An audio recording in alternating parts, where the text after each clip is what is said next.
Because uh for some people, solitude and isolation can of itself become a problem. Not for me. This is a quote from The Shining, the opening of the film when Jack Torrance is being interviewed to be the caretaker of the Overlook Hotel for winter. And the character Stuart Ullman is suggesting to Jack that for some people, solitude and isolation can become an issue.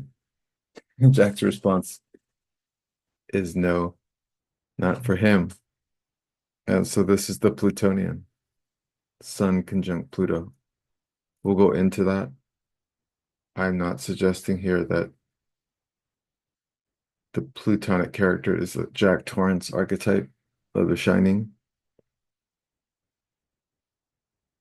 There's some recent documentaries that have come out by Reality Check, and they suggested that the film was a experiment on Jack Torrance and his family, and that the people in the hotel, Stuart Ullman, they were all in on it.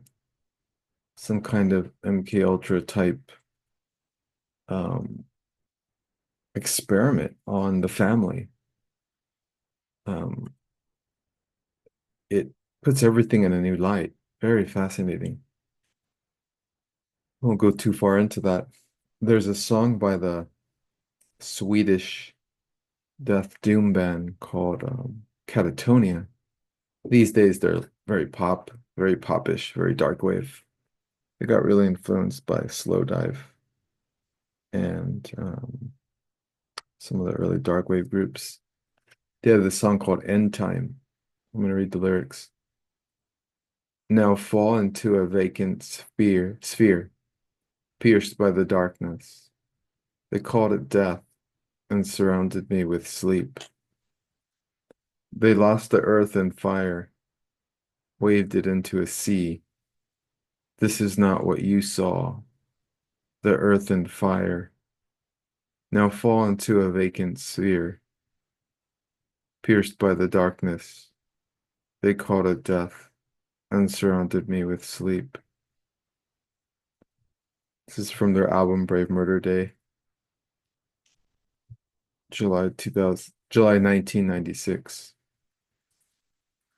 Incredible doom album. Singer on this album was the singer Opeth Mikhail Ackerfeld.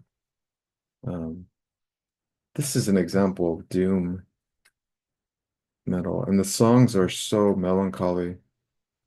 There's never been anything before or after it that is equal.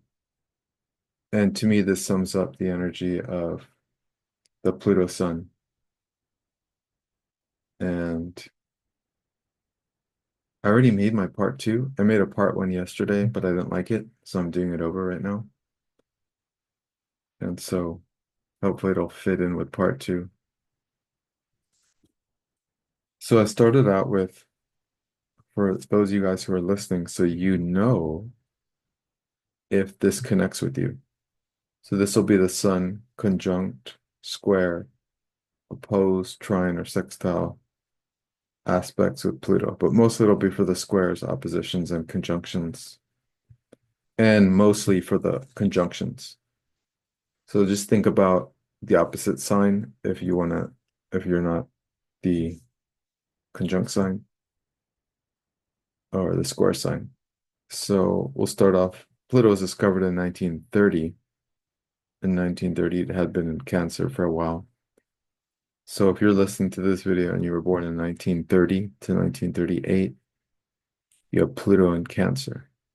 If you're born August of 1938 to 1957, you're the Pluto in Leo generation. And most of this generation is in charge right now, running the show, running the big play, the big extravaganza happening on the stage of humanity. Pluto and Leo, I don't want to say too much. everything you can imagine it to be and more. 1957, Pluto went into Virgo, and this was from 1957 to 1972. Now, Pluto in Leo is kind of, the worst aspects of Leo. So it's very kind of narcissistic. It can be very narcissistic. Like, why didn't I get my break?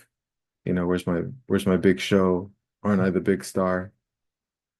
And Pluto in Virgo is like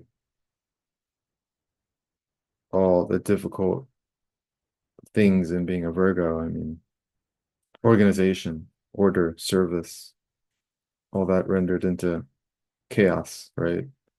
During that time, it was the wars, the Vietnam War, and the 60s were full of strange programming that kind of shifted all the prior 50s values. July 30, so yeah, so that'll be, so if your sun is in Leo from August 1938 to 1957, if you have a lot of planets in Leo, then this video is talking about Sun conjunct Pluto. So your Sun in Leo conjunct Pluto in Leo. Then if you're born 1957 to 1972, that's Pluto in Virgo. So if you're a Virgo from those years, then you could have a conjunction. It could be the opposite too. Opposition would be Pisces, but mainly the conjunction. If you're born July 30th, 1972 to August 1984, Pluto was in Libra. So if you're a Libra or late Virgo, then this will be affecting you. And you'll have Pluto Sun. Some depending, it depends on the degrees as well, but it could be a sign, count as a sign conjunction. August of 1984, Pluto went into Scorpio, and it stayed there till November of 1995. So all you Scorpios born between 1984 and 1995, good luck with escaping the underworld. Just kidding. That's your journey. That's your journey. It's like a double underworld in a sense, almost, with that Scorpio being so plutonic, and then obviously Pluto. And very powerful generation, very healing. And then November of 1995, Pluto went into Sagittarius, and that was until November of 2008. So if you're a Sag, born between 95 and 2008, you may have Pluto conjunct Sun. If you're watching this video and you're born between November of 2008 to January of 2024, then Pluto is in Capricorn, and if you're a Capricorn Sun, you could have a Sun-Pluto conjunction. What is a Sun-Pluto conjunction? These are underworlders. These are seeming darksiders. These are people who hold a powerful magnetic presence. These are people that are, for the most part, essentially impenetrable, not wanting to be really penetrated by the world. Usually in the home, there's a very powerful father or father figure that that the Pluto child does all it can to battle, and then at some point just hide from, perhaps. Depends. Depends the human design type. And so this essentially means that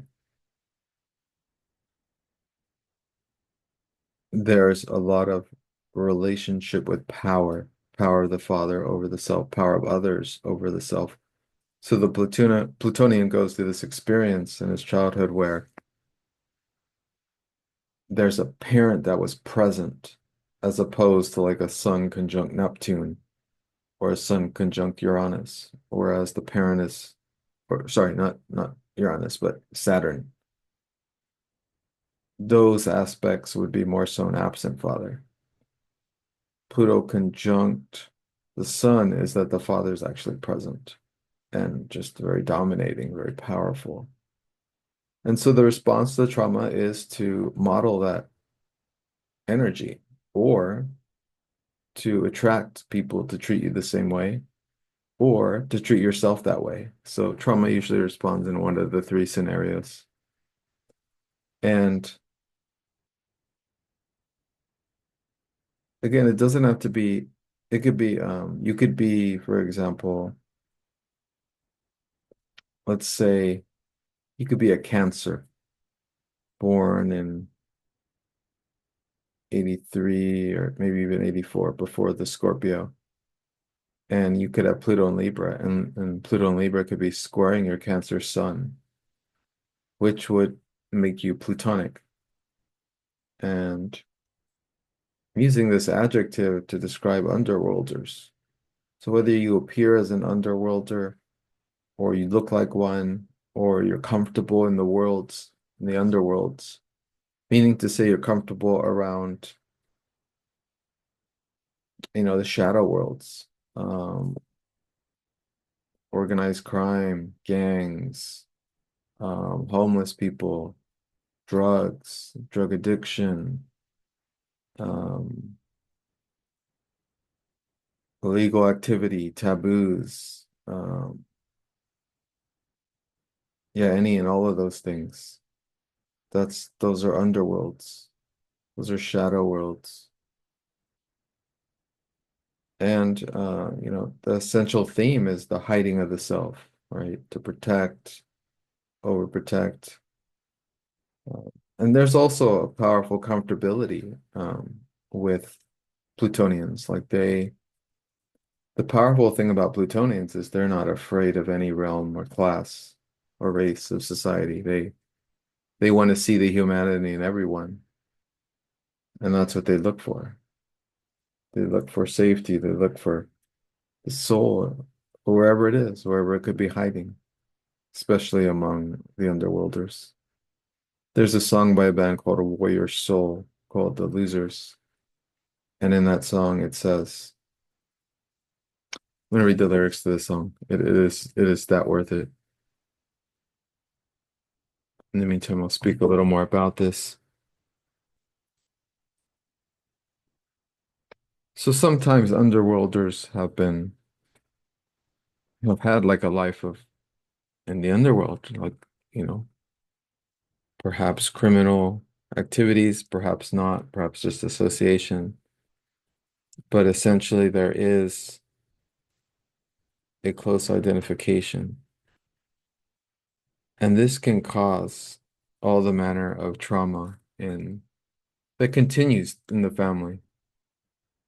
Um, Even the family history of Plutonians is marked with taboos and generations of murder, magic, mayhem. It's Pluto's all about rebirth. It's all about power. So political associations as well. These are the lyrics, and this is so Plutonian, the song as well, not just a Catatonic song. So the song goes like this. Here's the lyrics. This is Warrior Soul. Name of the song is The Losers. It was on the album Last Decade, Dead Century from 1990. This was like a rock band, but hard rock. Have you ever wanted to be someone you're not, but you look into the world and you see what you've got? There's nothing there but brains and guts.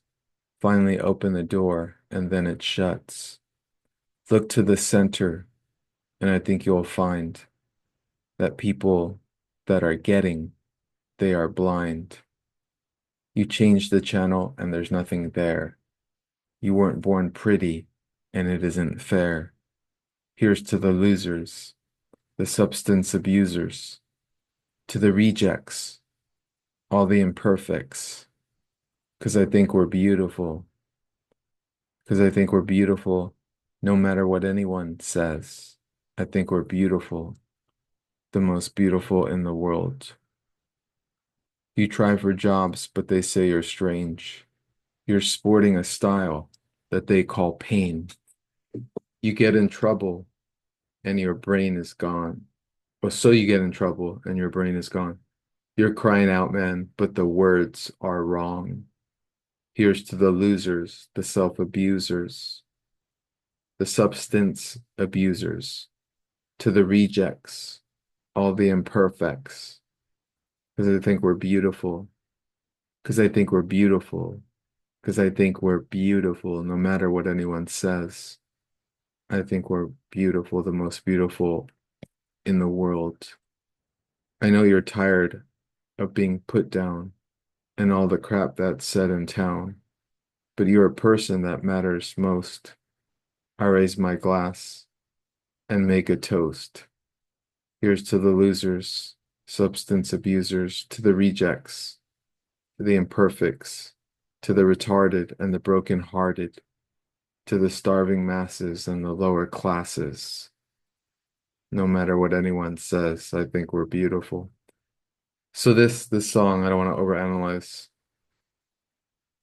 is a song about the underworlds. And it's a sort of celebration of the beauty, of the authenticity of of those experiences. Because those experiences are just as valid as any experience in the sense that we are here to have experiences. Forget about the hierarchies of spiritual disciplines and systems. Everyone's where they're at. And souls with these variations of being in underworlds, they're where they're at. And that's what it is. And so to continue forth, to just say a little more about that theme.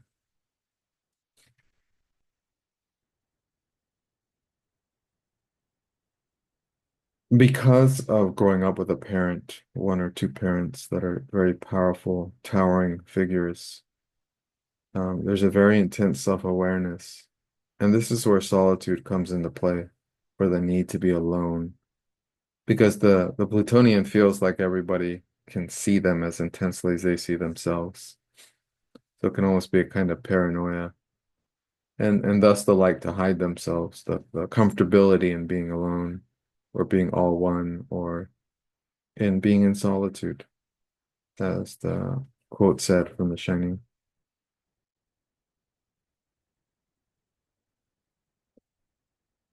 Now, with all these aspects, these are not things necessarily that the Plutonian understands consciously. In other words, regardless of all these aspects that are negative attributes that come about from this placement, it could be pride, obsession with power or self, um, there could be very few relationships with men for fear of being overpowered again, like from the father before. There could be a dark side identification, you know, like think of Darth Vader, think of Anakin Skywalker when he went dark side, when he went Sith Lord. Think about very strong willpower um, is usually associated with these aspects. Definitely a shadow identification in the sense of like, the shadows of humanity, the devil, the Antichrist, the beast, the Darth Vader, stuff like that. So these are characters that embody the projections of humanity, so that they don't have to own up to their own dark side. Instead, it gets projected onto the villain. It's very common in film where you have a villain that embodies all the darkness, all the shadow aspects of life, so that the good guy can be the good guy. And those are extremes. Those are imbalanced extremes. It's not that simple. Everyone has a shadow cast. Depends just what they do with that shadow, whether they can bring it to light and clarity, whether they can look and see and realize their unconscious, um, repressed impulses and bring them to awareness, or whether they continue to live in denial and to bury more and more and more of their impulses in the shadow self, which eventually takes over. So you'll see a stark shift at some point relative to the growth of a Plutonian. At some point, there could be a growth in the sense that the Plutonian goes through such experiences, such deathly experiences, that they come out on the other side just really wanting to support others and help others who go through similar painful transformations. The other kind of Plutonian struggles with humility and, which is one of the solutions to learn humility and to transform the pride and arrogance into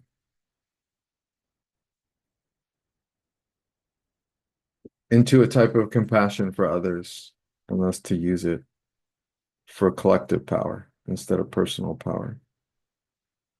And the ego of a Plutonian, the power access through Pluto cannot be wielded through the individual. That is a collective energy. And this power has always been known as the realm of the fool because, well, power is not something that can be held for long. There are obvious exceptions to this, but I'm not going to go into that in this video. And so I'll leave it at that. Hopefully I didn't go through too much of what I'm going through in my second video. If not, you guys will have a variation and different additional info.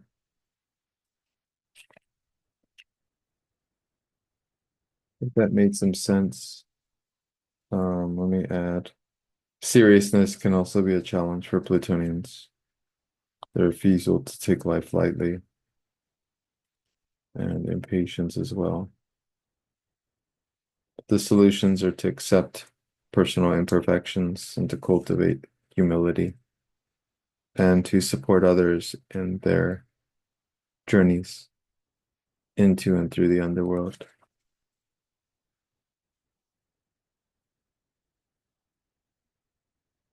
I'll leave you again with the quote from the film The Shining, which is in the middle of the song End Time by Catatonia, if you want to listen to that.